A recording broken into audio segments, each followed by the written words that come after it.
Okay, let me show you what I've been able to find for you for your report. Get into the agriculture farm business, which I think is a hip thing to do. And the data I've been reading too is like, God, we need to produce like 70% more food by 2050, and that's in the world. So it sounds like this is a great place, and to invest your time and effort and to really have some real satisfaction on your job.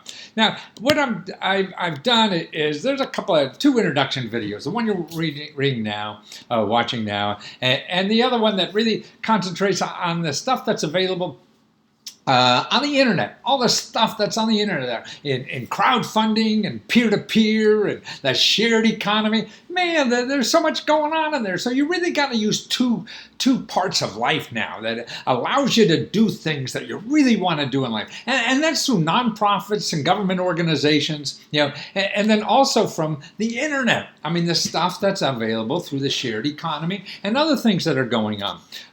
Look, now, because I have, like 150 to 200 places, here, and I know it's a little overwhelming.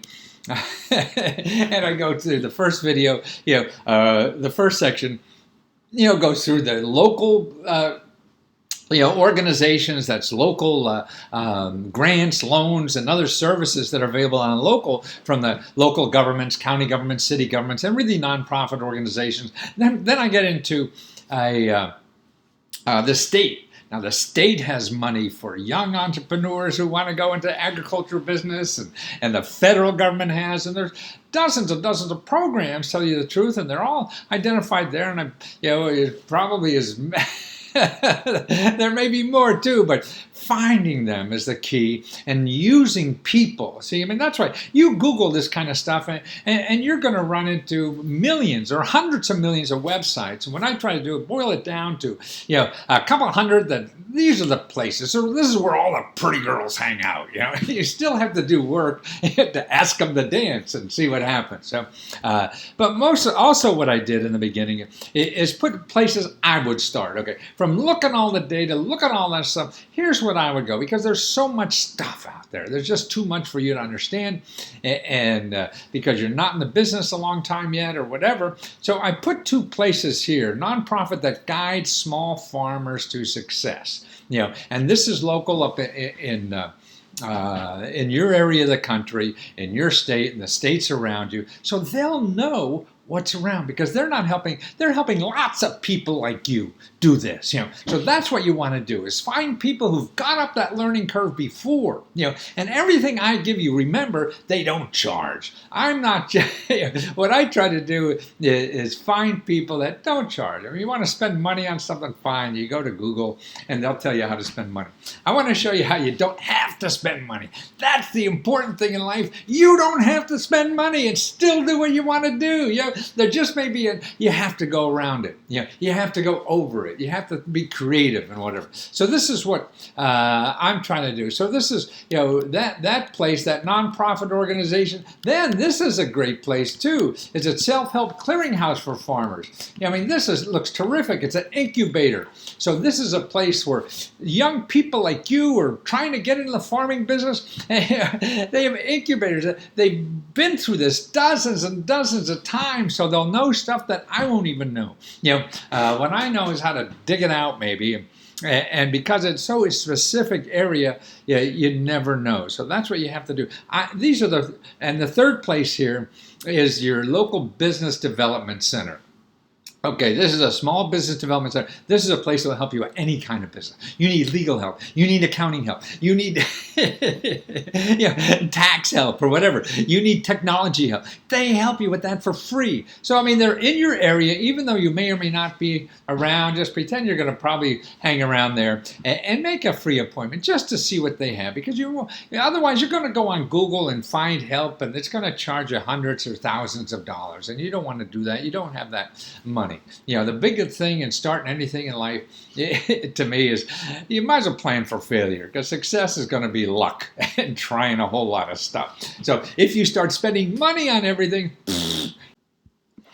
Okay, I got a little messed up there technology-wise, but it really is. I mean, the key of the game is trying as many things as you can before you run out of money. And that's the important thing, because that's what's going to happen first of you, particularly if you start paying money for everything you think is great. That's why you got to stay away from Google, because they're just going to sell you stuff. The people who want to get money from you to do things are going to spend a lot of time and energy to make sure you find them and not the free stuff. So that's what I'm trying to do here. Okay, so besides those clearinghouses, I also put something else up here in front that I thought would be good. Now, this is an interview I did with a fellow who there's a local program in our county that you ought to keep your ears open. They give you free land to see if you like doing this.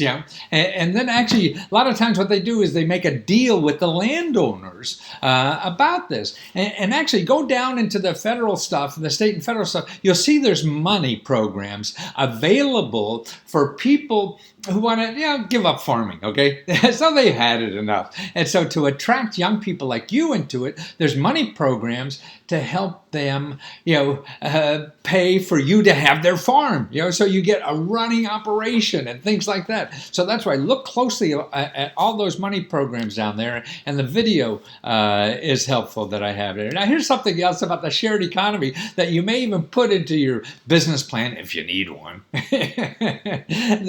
that it shows you how to make money on your land like an Airbnb, but it's for people on a camp looking for land to do something, and that's a video of a woman who runs that platform, and she say that people make an extra $30,000 a year just off their land because other people want to use it. City slickers don't know what all this is about. So that's what's cool. And then here's something that's very interesting too, a crowdfunding interview I did. Some young people who really use crowdfunding for their farming because they were using some new techniques or trying to do, and how to use that. And that's what the second video is all about, how to use crowdfunding and these other sources of information and help that are available in our society now to help you do the things that you want to do, not what the experts in your family and the people at school told you about, but what's in your heart, and to dig it out of there. Then I go into a bunch of videos of government officials, because I got to educate people about how important it is to understand why government officials want to help you start a business. That's why all these money programs are there and everything, because you create jobs. They're not going to create jobs. They just raise taxes and give it out in ways they think is best. Then all the money programs that are available go through there step by step.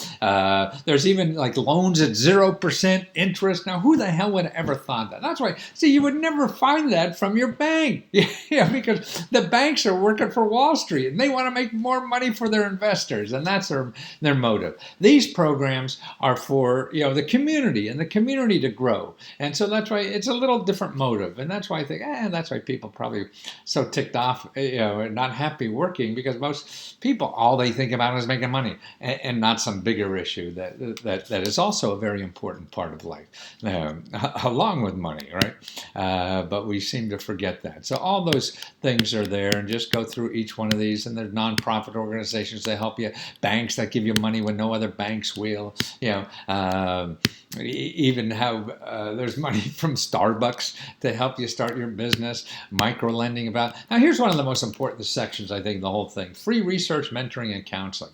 See, I think what's problem with our society, we have too much information now. We've had that for a long time, and it's just going to get worse. And Google, bless their soul, they try to do it, try to handle it for us, but they can't. It's impossible. You got to know how to use that. And what's happening now is people are becoming more important than Google and big data. Because if you don't know what the data are, you can't interpret it. But people who hang around there all the time, like here, I have your Small Business Development Center, they know all this stuff. They know where to get the free help, the free money or whatever, instead of you going through millions of websites. Here, 211, you should know about that. That's a service locally of nonprofit organizations and government programs. That database is all free. And you can call them. Yeah, you can't call Google and find out, hey, how the hell did you organize this stuff? No, they organize the people who give them the money. They have some other tricks, but the people with the money are trying to learn what it is so that you see them first. So that's why, look at those videos there, because they explain how to use these people. There's a special place for vets. That office in that veterans, they call it the County Veteran Service Officer, they get you twice as much money as a vet than anybody else can. Yeah, so that's why you got to know about these things. Why go rooting around yourself when somebody already went up that learning curve? So there's a whole bunch of places. Your library, you're looking for nonprofit money or grants. They have a database that you could use free because if you buy it yourself, it costs you thousands of dollars, and there's 140,000 organizations that give out grants. But listen to this. Only 5% have websites. So you're never going to find them. That's why you have a question or something, before you Google it and try to get an answer, call your librarian. They know local sources and whatever. They've handled those kind of people before, and they're free. I'm going to charge you money. So always use the free one first. Yeah. So that, okay, and your elected official. They have the most power over these government agencies than anybody else. I show you there how to use it. Watch that video. I have interviews of the people who do this in their offices. They tell you how it's done and everything. That's why this thing is loaded with interviews, so you get stuck. Watch an interview or something that will show you step by step how it's done, okay? So, and make sure you watch the other introduction video, because that is so much you could use all the time for the rest of your life.